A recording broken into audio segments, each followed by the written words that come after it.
पालघर जिल्ह्यातील डहाणू तालुक्यातील मौजे सुखंड आंबा येथील शिरसोनपाडा वस्तीवर जलजीवन मिशन अंतर्गत उभारण्यात आलेल्या उंच पाण्याच्या टाकीच्या लँडिंग स्लॅबचा एक भाग कोसळून काही महिन्यांपूर्वी 2 शाळकरी विद्यार्थिनींचा दुर्दैवी मृत्यू झाला होता, तर एक मुलगी जखमी झाली होती। या घटनेचे पडसाद पावसाळी अधिवेशनात उलटल्यानंतर जिल्हा परिषद पालघरने तातडीने कठोर कारवाई केली आहे।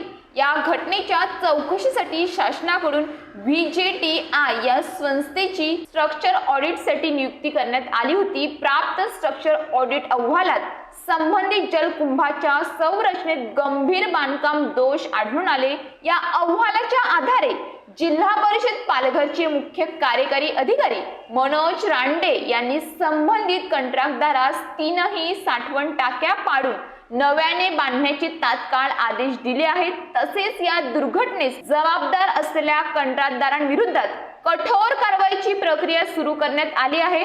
कंत्राटदाराला काळ्या यादीत समाविष्ट करण्यासंदर्भात नोटीस बजावण्यात आली आहे, ज्यामुळे भविष्यात त्याला कोणत्याही शासकीय योजनांची कामे घेता येणार नाहीत। जिल्हा परिषदेने या घटनेची गंभीर दखल घेतली असून नागरिकांच्या सुरक्षतेला प्राधान्य देत दोषींवर कठोर कारवाई करण्याचे संकेत दिल्यामुळे समाधान व्यक्त होत आहे।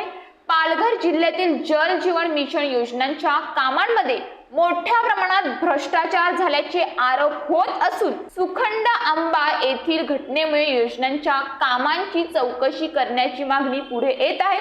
सुखंड आंबा येथील घटनेविषयी डहाणू विधानसभा आमदार विनोद निकोले यांनी पावसाळी अधिवेशनात लक्षवेधी उपस्थित केल्यामुळे या कामाच्या ठेकेदारावर कारवाईची प्रक्रिया सुरू करण्यात आली आहे।